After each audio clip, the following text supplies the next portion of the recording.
All right, we're recording live, so welcome back, everyone, to another live edition of AM Sports with Alex and Martin. As always, I'm joined, and since April is the month of Earth Day, I'm going to recycle an old joke, Alex. As always, I'm joined by Mark Wahlberg's body part double from Boogie Nights, Mr. Alex Whitehorn. Alex, what's going on, man? The White Mamba is here. The White Mamba is here, and we're not talking Brian Scalabrine, so not Brian Scalabrine. We will be talking about the Black Mamba here in a little bit, but ooh, good. Nice. Hey, nice. Yeah, I try to keep it relevant. But yeah, it's finally good to have all three of us together in one spot.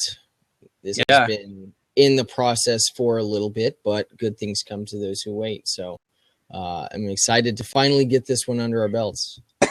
Me too, Alex. I'm glad you say that because this is like I'm excited about each episode. However, I'm especially excited about this one because two worlds of mine are colliding. Friends I met at different stages in my life. Alex, as you know, at one time, I was heavily entrenched in the underground sports trivia circuit. There was a lot of late Sunday afternoons, early Sunday evenings, and it was just a crazy time in my life, in my mid to late 20s. And the man responsible for that sports addiction, the enabler himself, from 120 Sports, and also Kobe Bryant's life coach, Mr. Karlo Saisu, man. Karlo, thank you so much for joining us, man. Alex and I are super excited, man, and just appreciate you coming back on. We tried this a couple weeks ago. It didn't go according to plan, but you were kind enough to come back on. So how you doing, man? I'm doing great. I appreciate you guys for having me back on again. It tends to happen. Technical difficulties usually happen, and I'm glad that we got a second chance and kind of make this dance roll.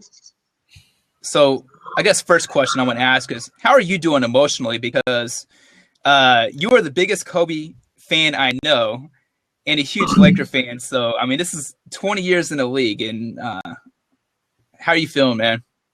Let's start with for you guys and for our viewers and for our listeners. Just to give them a little sneak peek in my life, growing up in LA, no joke, I woke up many mornings to the first set of eyes I'd see being Kobe Bryant. And that, as awkward as it sounds, is because I had walls, or my walls are covered with Kobe Bryant posters. So, I had Kobe always watching me, and I'd always be watching Kobe in the most manliest of ways possible. And so off to that awkward start. 20 years in the making. I've enjoyed his career, the ups, the downs, and being able to witness such an incredible performance in his finale was I was speechless. There's really no word to describe what happened that night. Nobody would have thought that would happen, but 60 points to go out like that, you couldn't have written a Hollywood script better than that.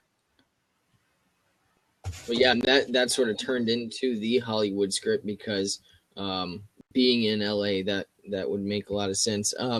So you brought up the length of his career, started in 1996. Just to give this a little bit of context, what was going on for all of us during his career. Let's go around real quick. And what were you doing in 1996? I know that I was roughly 9 years old, depending on what part of the year we're talking about. 9 years old, so still in elementary school, going in around the time going up into middle school, I guess, early middle school. But it was all about sports for me, sports in school and friends and being a child. So what about you guys? I'll go ahead and start first. I just feel old because I was in high school in 1996. So That's I'm just why I want to ask this question. I was wrestling. Okay. on the wrestling team, but I felt like I needed to finish that sentence. Like I was wrestling with my Kobe poster that was hanging above my bedroom ceiling. No, but I feel old, Alex. I feel old, man. I was in high school, bro. What about you, Karlo? I was 8 years old. Actually, I would say I was 7 years old because then Kobe started his career, drafted in June. So June of '96. Yeah, I was 7 years old, and I was happy about acquiring Shaq on the Lakers, Yeah. and had the thought that, I mean, I didn't have that GM mentality yet, but I was a fan of Vladdy Divac, and I was thinking, oh, come on, you can't trade him. Who is this kid? This 17-year-old kid that they're bringing on by trading away Vladdy Divac. So, yeah, that was me then. So already at that time, you were already well ingrained within, or it was ingrained in you, the Laker mentality, the Laker fandom. So you had already been following the game and the team for at least a little bit. How long had you been watching the Lakers, and what got you into being a Laker fan in the first place? I like to say that I've been a Laker fan cradle to the grave. I was born in 88. 1988 was a great year in Los Angeles, with it being not just a championship for the Lakers, but a championship for the Dodgers as well. And that quickly decided my sports loyalties, so being born into it. But my parents coming from the Philippines, they quickly got really attracted to the Lakers when they moved to LA. And because of that, the purple and gold blood, I guess, transferred over real easily. And I grew up, individually admiring Michael Jordan like all of us did at one point in our lives. And then I guess for me, Kobe really took that torch and ran with it. But even after Kobe's gone, I'm always the name on the front rather than the name on the back. So I'm always going to be a Lakers fan, especially during these crazy times for the Lakers. Hey, Alex, is it weird that I still remember?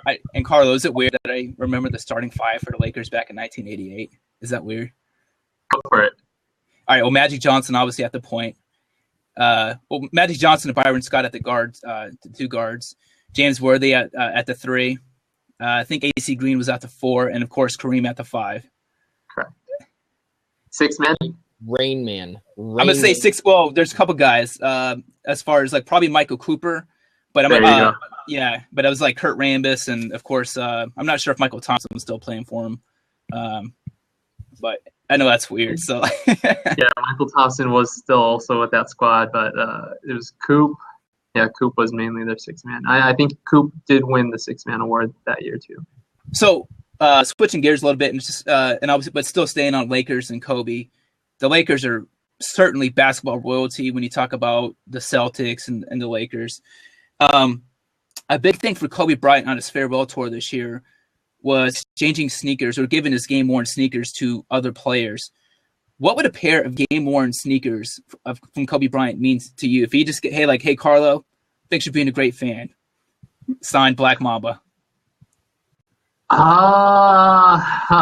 It's funny because thinking about watching the final game, holding back the tears, not crying at all because I'm a manly fan. We all know that was you in that in that video. Like, have you seen that, Alex? That Lakers fan. We all know that was you, Karlo. It was close. I got close. That was my first thought. That's got to be Karlo right now. I nearly got to that point, but a pair of autographed shoes from Kobe would be awesome. I think the just hand delivering it in person would be even better. But no, it'd be pretty awesome. I'd say just of late, I've been a sneakerhead, more so of looking for Kobe Bryant mementos. So not really overall sneakerhead, but more so for Kobe sneakers. It'd be awesome. Yeah, I think I don't think I'd be crying again, but yeah, it'd be quite a dream to have that. You mentioned Kobe Bryant mementos. I want to use that as a perfect transition because in a game in late March against the Jazz in Utah, Kobe Bryant, I think, threw his armband into the crowd, and the lady that ended up with it was she was sniffing it. Like, what do you think about that? Are you that big of a Kobe fan to where if you just do like a headband or armband or whatever into the crowd, like you would just smell his sweat? If it meant that the Black Mamba sweat would transfer over, and I'd be able to do what I do for 20 years and for be at the top of my game and do it with the killer mentality that he does, I would not mind sniffing Kobe's sweat. You can quote me on that. Hey, for those watching, real quick, Alex, let's do a quick plug. For those watching, you're watching AM Sports with Alex and Martin. Our guest today is Karlo from 120 Sports. And we're talking Lakers and Kobe Bryant. Back to you, Alex. So you brought up earlier how you were talking about Kobe taking the reins from Michael Jordan. We all admired Michael for whatever reason at some point in time during our lifetime, and Kobe seemed to be like the second coming of him. Before I ask you the question I want to ask, let me first ask, do you think that you could, in an unbiased manner, that's the key part of this, pick who's better, Michael or Kobe? Yeah, I can easily say Michael Jordan is better. It's fun to say argument about, oh, Kobe's number 24, MJ's number 23. Kobe always wanted to be one for Jordan. That's why he went with 24. Or even looking at the scoring list, the last player he topped being Michael Jordan. But Kobe's always been about the rings. So 6 to 5 is a number that's always going to ring the loudest. So Kobe would definitely agree. And I can easily say also Jordan with the head up on Kobe. Now, okay, so you're bringing up those numbers, and those are obviously numbers that we're looking at after their career is over. Another question that a lot of people like to ask is who would beat whom in their prime? So, taking that into the equation, do you think we have Kobe would have the leg up on Jordan in his prime, or does Jordan still reign supreme? I would say, as a defender, I think that's the biggest difference. As a defender, Jordan was better. So Jordan guarding Kobe would be much tougher than Kobe guarding Jordan. And I think on offense, they would still have the same relentless attitude that's been programmed in both of them for their entire careers. But I would say Jordan defensively would allow him to beat Kobe one-on-one. Karlo, sticking with the player comparison, I have a two-part question for you. Kobe Bryant he received the farewell tour this year, much like Derek Jeter did in baseball, and Kobe Bryant was revered. But in my opinion, it seems like throughout his career, he was mostly hated. So my first question, why do people love/hate Kobe so much? And the second part of that question is, who do you think is more vilified and despised, Kobe or LeBron James? Great question. Let's start with the first one. It was one thing I was also thinking about this entire season.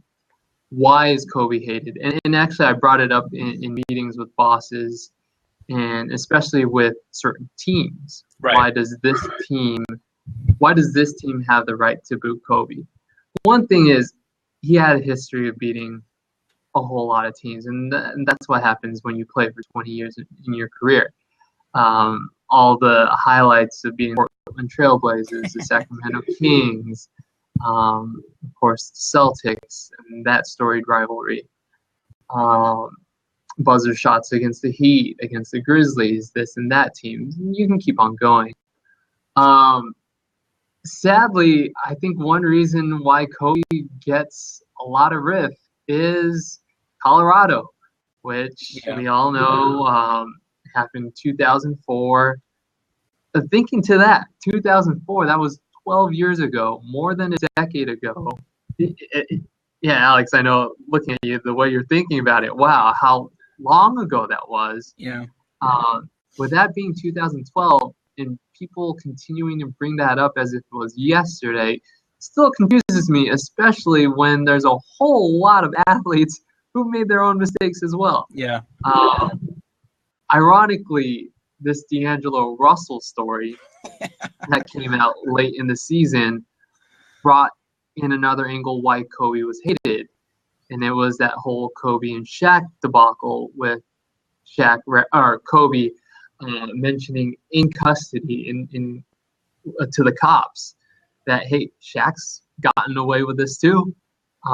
He's slept with other women. So Kobe did have a rat in his resume for a little bit. So he has that. He's always wanted to be the villain too, and you can see that till the end of his career, where his campaign with Nike was love or hate. He wanted to be hated. He wanted you to hate him before you love him. And a part of that is, I think, the biggest thing we're gonna no longer see in NBA, where you have players who are willing to not be friends with the rest of the league just to do what they can do for themselves. Yeah. And you saw, or you constantly read stories and saw stories of Kobe's training regimen, how he would arrive to practice, get in a full sweat, run his miles, get some shots up, lift some weights, then the rest of the team is showing up for regular practice. So a lot of people say, okay, Kobe doesn't practice with his teammates. You know what? He actually does practice with his teammates, but he works a lot more on himself than with the team. And as we saw for 20 years, he worked up for 5 championships, the formula that's right. Oh man, I just had this. I thought it was a really good question, and I completely am blanking on it. Going back to the polarizing effect. You either loved him or hated him. In my opinion, and definitely share with us yours on this. In my opinion, it's almost better, at least from a money-making standpoint, to be either loved or hated. If everybody loves you, then only the people who love you are going to watch you. If everybody hates you, then only the people who are hating you may or may not watch you just because they want to see you lose or fail or not do well. If people love and hate you, then you bring more eyes to you, which means that you have a lot more marketing power, more leverage when it comes to making money, either from the team perspective, from sponsors, deals like that. It's almost better to be loved and hated and be that polarizing figure. In mixed martial arts, the first person that comes to mind for me is Tito Ortiz. There's not much gray area. There's also Chael Sonnen, big talker, and you either love him or you cannot stand the sight of him or sound of his voice. Boom, roasted. So, thoughts on that? Yeah, and that also ties in with the other question that Martin asked about the whole Kobe versus LeBron debate. you can see that LeBron is hated even more because of what he's done, and it doesn't compare to what he tries to be, which is the Kobe's and the Jordans. It just seems like in order to be in the discussion, you need a few rings.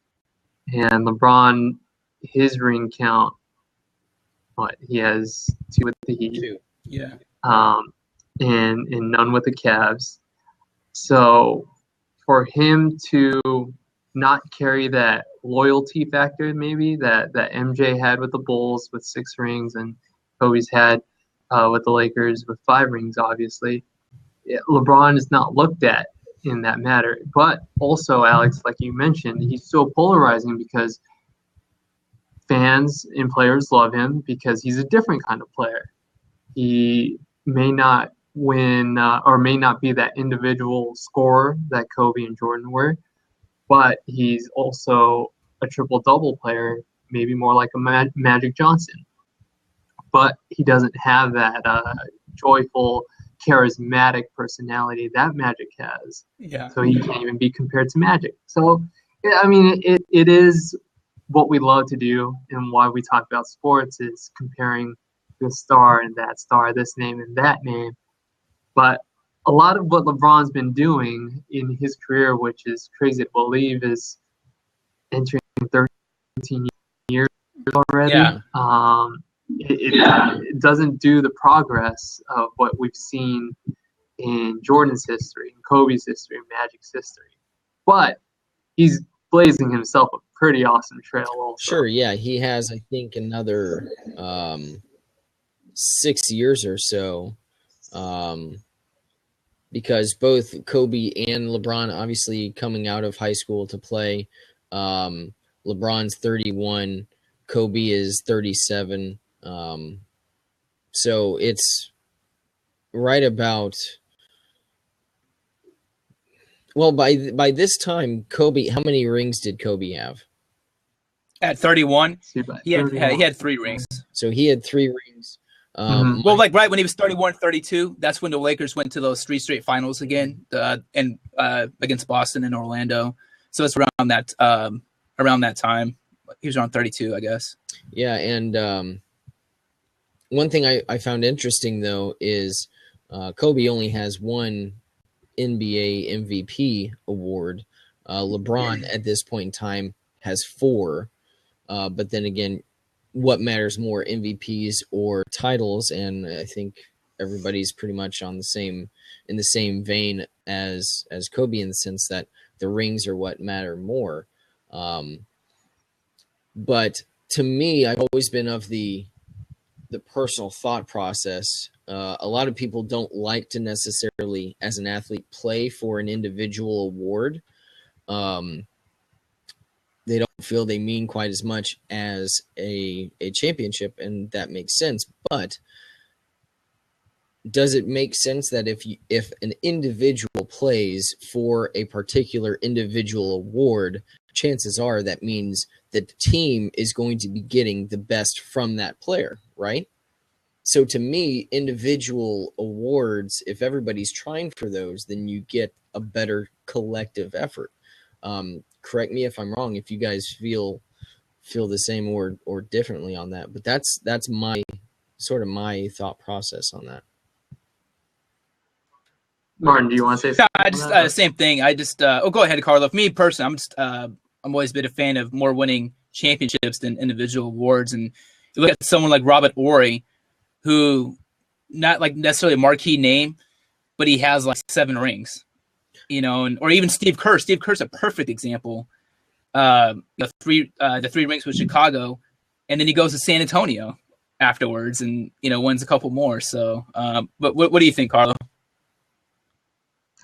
I think it's crazy to look at that individual versus team perspective. But hey, you play sports to win championships as a team, right? And that's what gets celebrated.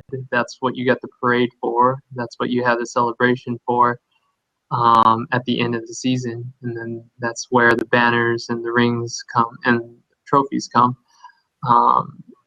But I mean, yeah, MVPs mean a lot. And Alex, I'm glad you bring up that one MVP award because Kobe doesn't even bring up that one MVP award. He always says 5. He always puts up his fingers like that. He never says really 1. And MVP awards are nice. And sadly, that's what players like Karl Malone, Charles Barkley, Steve Nash are going to be known for because they don't have championships. So there is another category of players that belong in that category, or that belong there. Personally, though, and this gets back to the point that Martin made about Ori.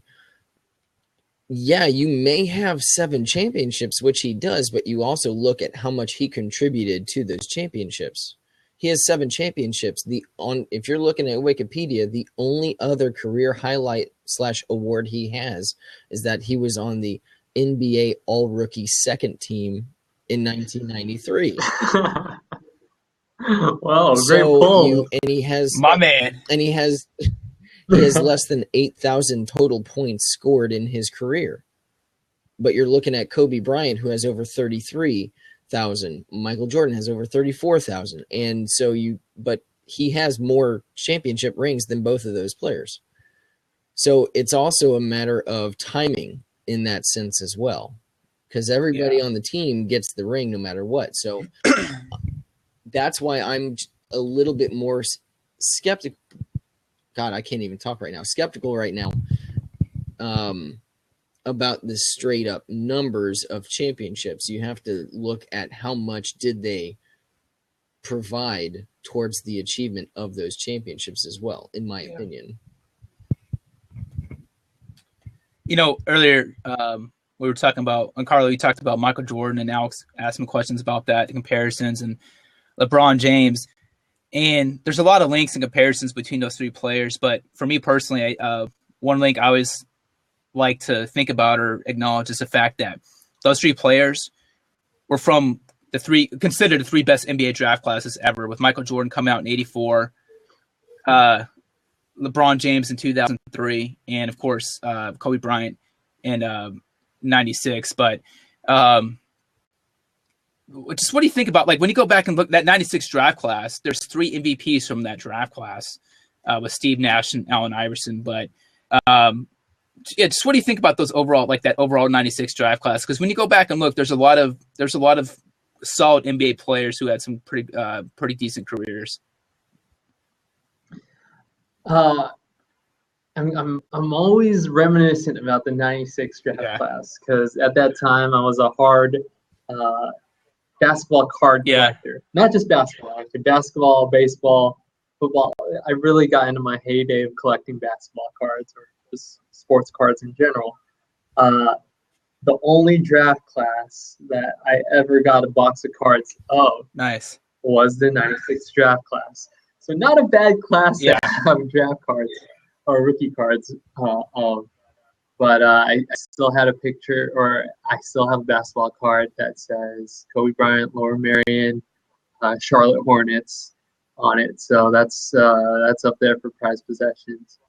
But it is, like you said, one of the best draft classes. There's always that everlasting image brought to us by Slam magazine, with all the guys standing on the brick wall of Steve Nash,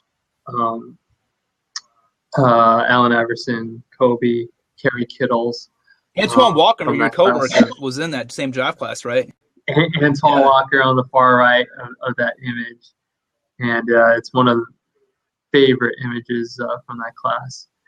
But how crazy is it to think 20 years later, Kobe's the last one standing. Now nobody else is in that class active in the NBA. God, I feel old.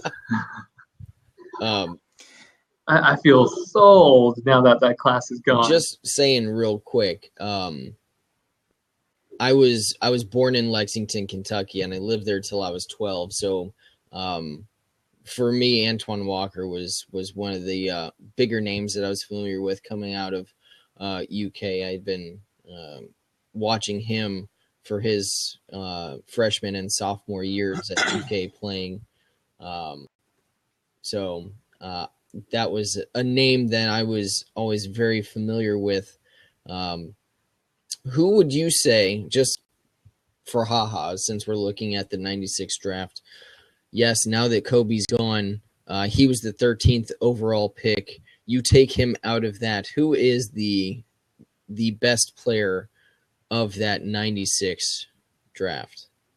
You asking me or you're asking Karlo? Both. Both. I would say Steve Nash. Okay.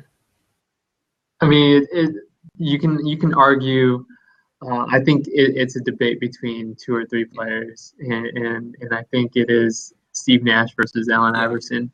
Iverson's considered one of the best pound-for-pound scorers, something you never really think about in the NBA. But 6 foot, the way he could score, the way he can get to the basket, the way he could shoot, and did it for so long in the NBA. To see what he did with the lack of talent around him, I think was incredible. What Steve Nash did with his Phoenix Suns years, even back to his Dallas Mavericks years, and playing with Dirk Nowitzki in the squad. You almost wish that he stayed with the Mavericks just to kind of have a more magical run with them. But yeah, he did nothing short of magic with Phoenix as well. So you can argue, of course, between Steve Nash and Iverson. I'm going to go with Iverson on this one.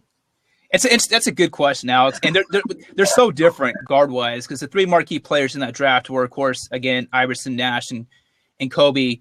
Iverson and Steve Nash, both point guards. However, complete opposites point guards. I would compare it to these days like a Chris Paul versus a Russell Westbrook type. Even though they both play the same position, just 2 totally different skill sets.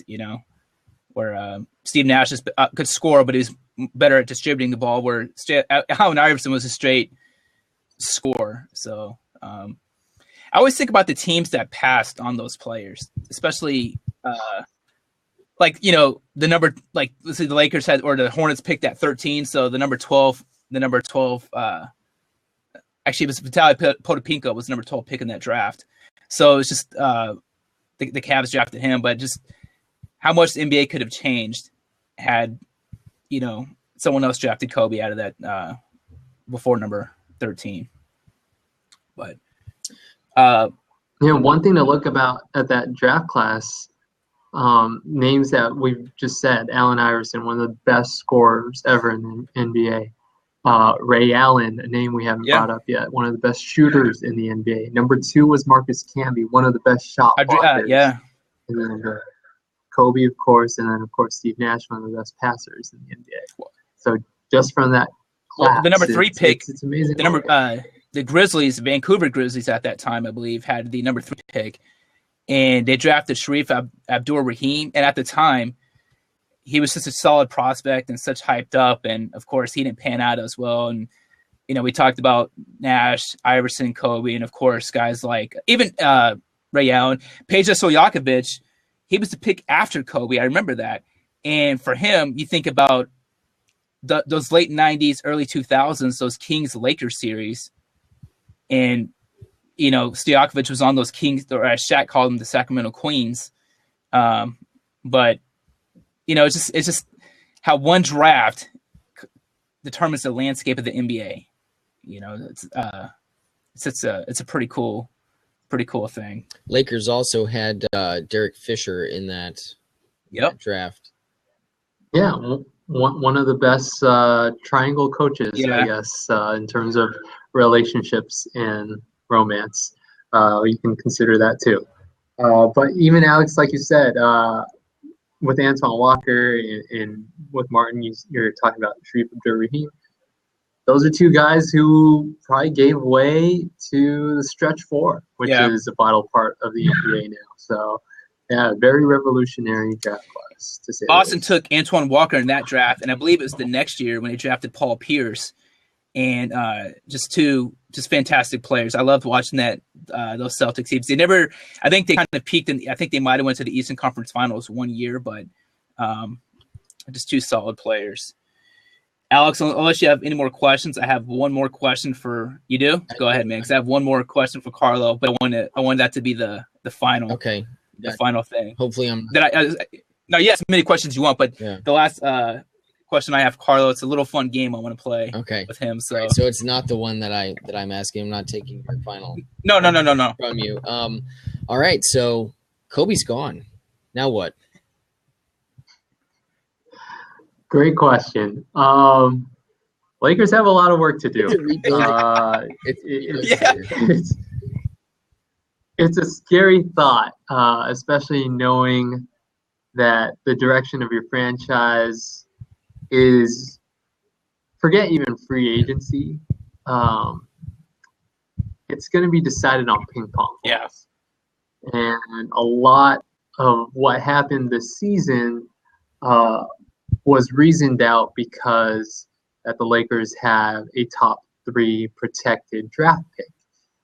That could be lost if the ping pong balls don't bounce their way. It's still a weird thought as a Laker fan to rely so heavily on the NBA draft lottery, but the ping pong balls got to bounce our way in order to kind of rebuild the franchise on the right foot, whether it be with a Ben Simmons from LSU and his terrific freshman year that ended with spaz, Brandon Ingram and his length that's easily been compared to Anthony Davis now, to think that the franchise is going to be built on either of those two guys, as long as the ping pong balls bounce our way, is frightening. And then we could start thinking about free agency, think about a franchise player for the near future. I'm just glad you didn't bring up Kevin Durant's name, because it seems like it was on the tip of my tongue. Like, things are about to get real heated up in this place. No, up in the Closet One studio right here. So, hey Alex, I think you asked now that you asked Karlo about Kobe's retirement. What's next for him? I know what's next for Karlo. Karlo's actually the one. For those watching, Carlos Saisu is the one who is selling Kobe's sweat on eBay. What's the highest bid we saw so far, Alex? $15,000, or is that something like that? It was either the sweat or the air from the game.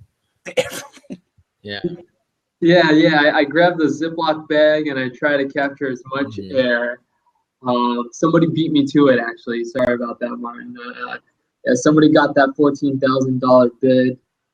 Unfortunately, eBay removed it, so I was hoping that was going to pay off my tickets actually for that game. So it would have been perfect. Yeah, before I get to the game I said I wanted to play, I want to ask you one last question. I saw that you went to the game. Kind of describe the atmosphere, like what kind of electricity was going on that night in the arena. I'm glad you guys asked that. I've been lucky enough to work in media for a little bit in Los Angeles and witness, not just as a fan, as we've been talking about, but as a member of the media, the atmosphere around LA during an NBA Finals. So I got to be an intern for the local ABC station in 2009, and I was an employee for the local ESPN radio station in 2010. So being able to witness those two great years as a Laker fan in person was amazing. Everything from being in the stadium on a regular basis to across the street to just around the scene. I got to see a packed Staples Center with hardcore rabid fans waiting to set cars on fire after the Lakers won the championship and lifted the trophy. Saying that day, Wednesday, April 13, 2016, was that kind of scene. It felt like a Game 7 of the NBA Finals. For a team that has 17 wins, or was going to have their 17th win, you would have never imagined that at all. But the electricity was there because people wanted to see Kobe one last time. And like we were talking about before, there were fans who were willing to shed tears for it. I arrived at the stadium 10 a.m. Pacific time. The game is 7:30 p.m. Pacific time. And there were, I would say, at least 150 fans lined up already in front of Staples Center for a shoe contest. Just a shoe contest for Kobe. You're winning a chance to buy shoes. So yeah, it wasn't. You're not winning anything in hand. You're winning a chance to buy something. Stores locally had opened at 8:24 a.m. strategically, of course, because of the numbers 8:24 in Kobe's career. By noontime, so within 4 hours, not even really to the everyday person who's around, but just really for the local people, they were able to strip the stores by noon. It was all scraps left. It was scraps, and on the opposite side, you also had the really unreasonably expensive stuff. Everything from a $73 hat to a $3,000 hat. Jesus. Things you wouldn't even want to buy on a regular basis. So things like that brought out the crazy people that spanned from 8 a.m. that morning till almost midnight that night. Actually past midnight, because there are pictures of Snoop Dogg, the one and only Snoop Dogg, at 1 a.m. in the morning. That's 2 hours after the game, hanging out in front of Staples Center, just taking pictures. Because everybody wanted to be there. Whether you are homeless, whether you're a celebrity, whether you're just a fan, a fair weather fan, everybody wanted to be there. And it was funny because so many people there that, of course, cell signals were terrible. Yeah. I was trying my best to do some work stuff and contribute. I even carried my own personal Wi-Fi device. So Wi-Fi only for one, hand in hand alongside my phone. That worked for 5 seconds at the most because there was just so many people. It was crowded. Now, let me jump in just as a follow-up to that question. I am actually looking at your Facebook page right now. I went back to April 14th because I remember seeing it. You were at that game with the two people that brought you into this world, and not only into this world, but the Laker world. Describe how your parents felt being able to see Kobe in his last game and the end of this era. Yeah, that was absolutely amazing. I felt like that was, as Kobe scored 60 points and all the countless things that people remember from watching what they saw on TV or heard on the radio or just followed on social media. For me, that was the best part, being able to share that moment with my parents. It was the very least I could do to repay them for turning me into the Laker fan that I am and into the Kobe fan that I am. But for them, they appreciated it a lot because, one, it was historical. It really was. And part of the game and why we appreciated it so much was the roller coaster of emotions that came with it. Whether it was the start of the game, Kobe missed his first 5 shots, and the thought crossed my mind, and I'm pretty sure a lot of Laker fans' minds, that, hey, we spent all this money to be inside Staples Center. If Kobe scores 0 points, so what? It's still his final game. We get to say goodbye to him. But who knew? 40 minutes later, he'd be putting a 6 in front of that 0, going out with the 60, and not just with the 60, but the game winner, one last Kobe game winner. Yeah. And the win. It really created a lasting memory for any Laker fan. It's definitely one of the all-time greats. One last thing before we wrap up, Karlo. I want to play a game, and I'm going to give you a name. I'm going to say the name of someone, and in one word, just say the first thing that comes to your mind. So are you ready? Let's do this. I'm excited. All right. Are you psyched? Do you feel a synergy? I'm psyched. I'm kind of nervous. You should be. I usually am on the other side, like you, Martin, in delivering these questions, but not really on the answering part. But we'll see. Rick Strom. Okay. One word. Rick Strom. Hilarious. Slam dunk, whatever play school contest dunk champion that you guys had between him and Steven Jackson. So, something to do with dunking, that would have been acceptable as well. Dave Ross. Mentor. Alex, Dave Ross is also a former Marine. So, Karlo, just so you know that Alex is an Air Force veteran, and I'm currently active duty. So you just let him know that you hung out with a couple Air Force guys today. I absolutely cannot wait until he joins you guys on the show. He is an incredible person to learn from, and especially with the MMA and UFC community. Yeah. He's taught me so much, first of all, and he loves to bring any viewer, any follower into that world, and nobody, I think, does it the way he does. So, Karlo, just to kind of give you perspective on Alex's knowledge in MMA. So how I am with all the other sports, which you've seen firsthand as trivia, take that. That is Alex with mixed martial arts. He is he is an encyclopedia Yes. with MMA. So, and he is always my source. When I can't pronounce someone's name or when I need like a quick opinion on a fighter, he's my go-to. All right, Antoine Walker. Antoine Walker, dance. I can't ever get past his little shimmy, and he's denied us from seeing it and asking him to do it in person. But there are times where you can catch him in a moment where he is loose enough and he can shake his shoulders a little bit, nod his head, and know how to have a good time. I'm glad you bring that up because the last week, of course, we all saw the Russell Westbrook and Cameron Payne dance with Charlie Villanueva trying to break it up.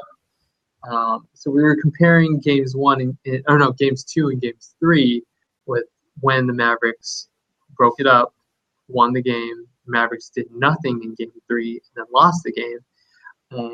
Just being able to watch the two guys dance with Antoine, he was really feeling it. And unfortunately, we don't have the camera clip of it because the camera was on the video of Russell Westbrook and Cameron Payne dancing. But in the background, he was dancing, and he was really feeling it. All right, I got 2 more names for you. 2 more. Laura Britt. Laura Britt, sweetheart. One word, sweetheart. Goddess also would have been an acceptable answer. Finally, I want to end with Chelsea Gates. Chelsea Gates, super sweetheart. Goddess also would have been an acceptable answer. Yeah. Goddess would have been acceptable for her as well.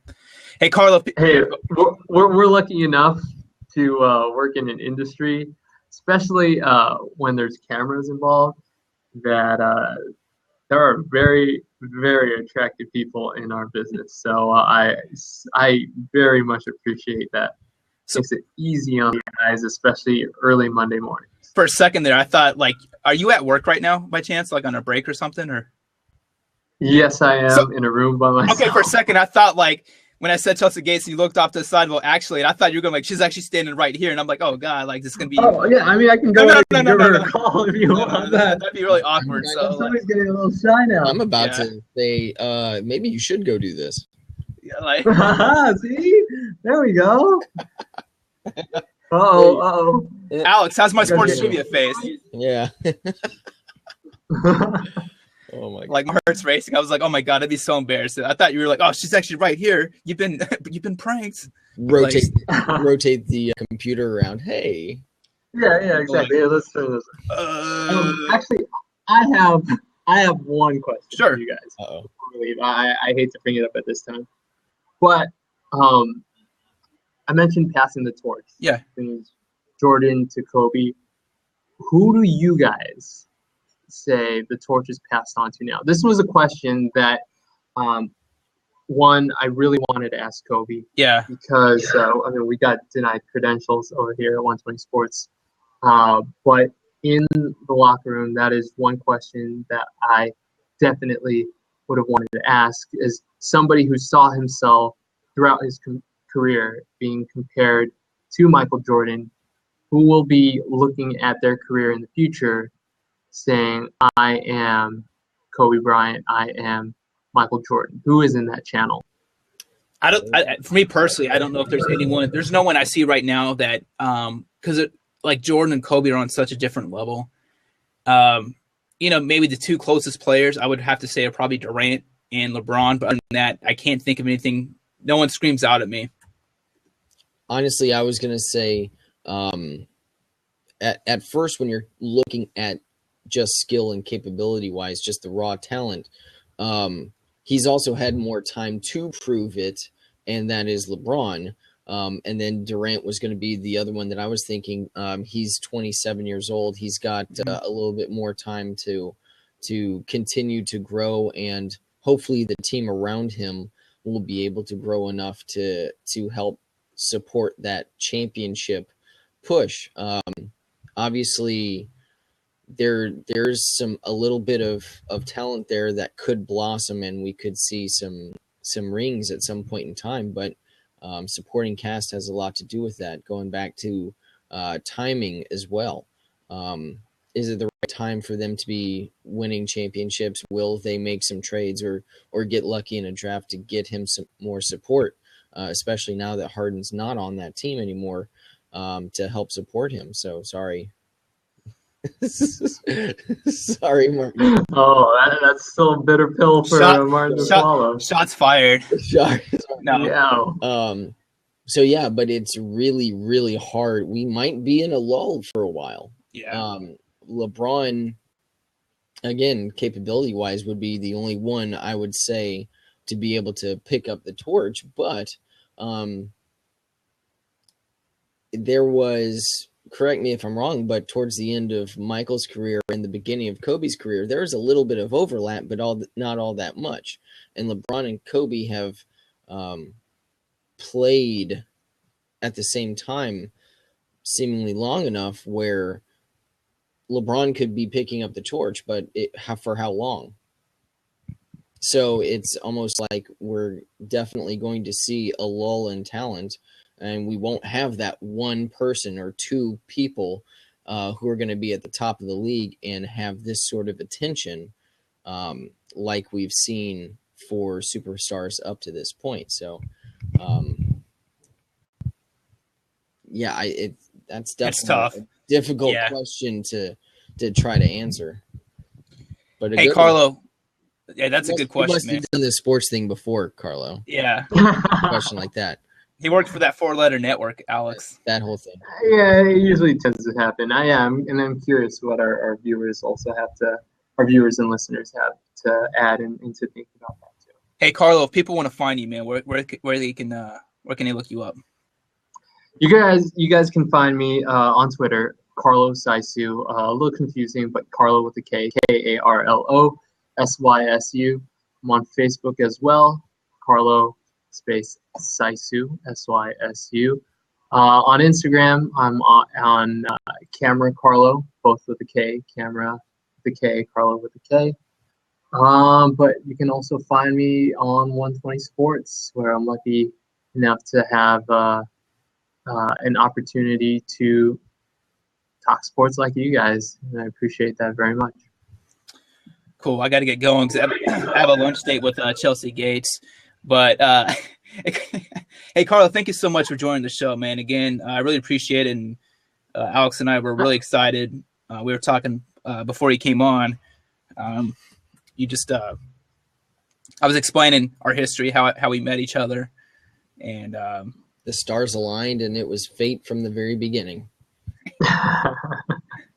But seriously, thank you. No, it's been my pleasure. I really appreciate you guys having me on. But yeah, you guys are doing a great job. Thank you. And like I said, I'm excited for you guys to have one Dave Ross as a guest, but two just future guests. As the show continues to grow, I'm glad to be a part of it, and I'm looking forward to being more of a part of it anytime you guys need. We're definitely part of the AIM Sports Hall of Fame. So we don't have the budget to get you like a green jacket like at the Masters, so we'll send you like a nice number 2 pencil or something like the. Well, no, we're gonna send him a Pimp Cup. A Pimp Cup. Exactly. Pimp See, Cup. I mean, we write that down. Get a replacement for this, right? Pimp The Cup. Sports Pimp Cup. I mean, the water can even taste it even better. Or Is that water? Is that you sure? It's Kobe Sweat. I'll say it's water. Right? It's Kobe Sweat. Kobe Sweat. Yes, it's Kobe Sweat. All right. Mama mentality. All right. For those watching, if you want more, just check out our Facebook page and like it, AIM Sports with Alex and Martin. You can follow us on Twitter at AIM Sports Guys. Check out our website, aimsportsguys.com.